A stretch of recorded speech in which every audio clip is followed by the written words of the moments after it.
This is Hilltopvoices web news at this time.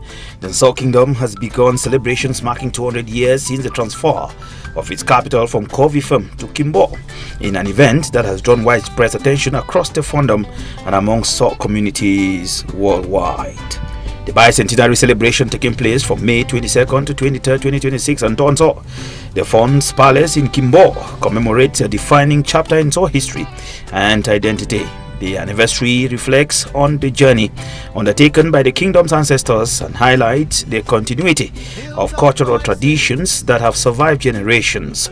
Organized under the authority of the Fond of Nsor, His Royal Majesty Sembinglo I, and coordinated by the Nchila Mwerong-led local organizing committee, traditional authorities and community leaders describe the occasion as an opportunity to reconnect the people with their roots and strengthen bonds across generations and geographical divides.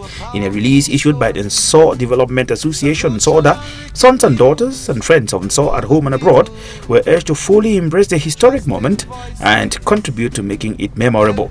The association described the bicentenary as a moment to honor ancestors, reinforce present-day solidarity, and safeguard the cultural heritage of the future generations.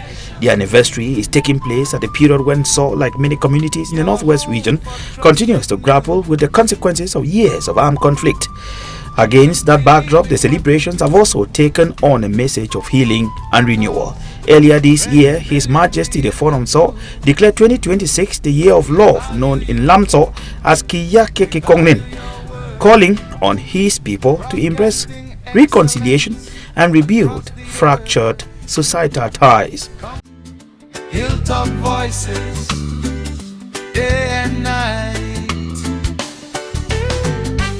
Hilltop voices. The 54th edition of Cameroon's National Day celebration in Fonfoka, headquarters of Boom subdivision in Boyo Division, was marked by an impressive turnout, vibrant participation and renewed community spirit as hundreds of residents gathered to commemorate the national event in a colorful atmosphere.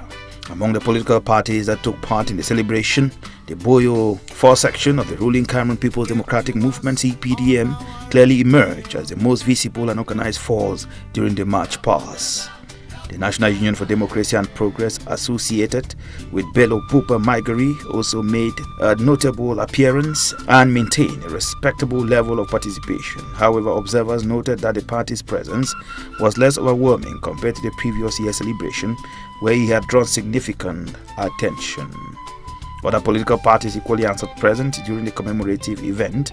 The United Democratic Party (UDP) of Chairman Elhaj Lawan Bako marched alongside supporters, while the Social Democratic Front (SDF), led nationally by Honorable Joshua Osi, also registered its presence during the ceremonial parade.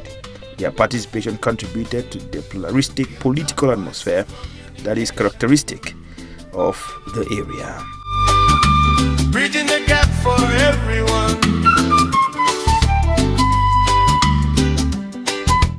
The Social Democratic Front (SDF) made a rare and significant public show of strength on Wednesday, May 20, during celebrations marking Cameroon's National Day at the Bamenda Commercial Avenue Grandstand, drawing a massive crowd in what observers describe as one of the largest opposition mobilizations in the city in recent years. The turnout stood out against the backdrop of the prolonged armed conflict in the northwest region and came years after the passing of the party's founding chairman, Nijan Frundi. For many supporters, the gathering carried both political and symbolic significance. The National Day was commemorated under the theme National Unity, Backbone of our Defense System, Bedrock of Cameroon's Development.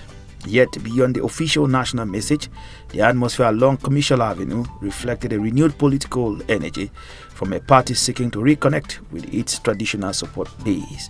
Regional Chairman Fongo Kletos Tanye, who also serves as mayor of the only SDF-led council in the region, told Hilltopvoices that the large participation formed part of the party's wider Take Back Bamenda operation, an initiative aimed at restoring the party's visibility and influence in a city long considered an opposition stronghold.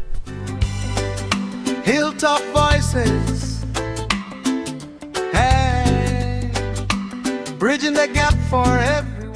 The Member of Parliament for Bafutubak constituency, Awo Oliver Bamenjo, has donated roofing materials to the people of Kezo Quarter in Kejom Katingo. to support the construction of a community hall project aimed at strengthening local development and social cohesion.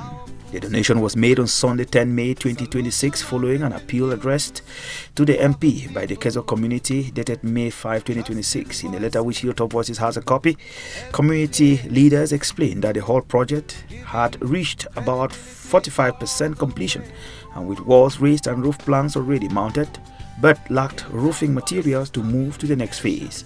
Responding within days of receiving the request, Honorable Ago Oliver handed over roofing sheets of 2 different models alongside zinc nails to community representatives. The community hall project, measuring approximately 11 meters by 9 meters with 3 additional rooms, is expected to serve as a venue for meetings, family gatherings, ceremonies, and other communal activities. Broadcasting excellence. The Cameroon Journalists Trade Union CJTU has retained its seat within the leadership of the International Federation of Journalists following the re-election of the national president, Marion Obam, to the organization's executive committee during the 32nd IFG World Congress held in Paris from the 4th to the 7th of May 2026. Marion Obam emerged among the strongest performers in the election, scoring 74.70% of the vote cast and obtaining the backing of 189 delegations out of 249 countries and organizations. The results consolidate the visibility of CJTU within global journalism and trade union structures. The Congress, which also marked the centenary of the International Federation of Journalists founded in 1926, brought together more than 160 journalist unions and associations from across the world under the theme 100 Years of International Solidarity for Strong Journalism and Trade Unionism. Delegates examined growing challenges facing the profession, including threats to press freedom, the impact of artificial intelligence on journalism, safety concerns in conflict zones, editorial independence, and gender equality within media organizations. This is Hilltop Voices Web. Please stay on for more. You can continue to read more of our stories at www.hilltopvoices.com. Your home for trusted news. Millions believe in what we do because credibility is the truth. We value you, we value your words, broadcast in excellence across the earth. Confident content, shining bright. Hilltop Voices, day and night.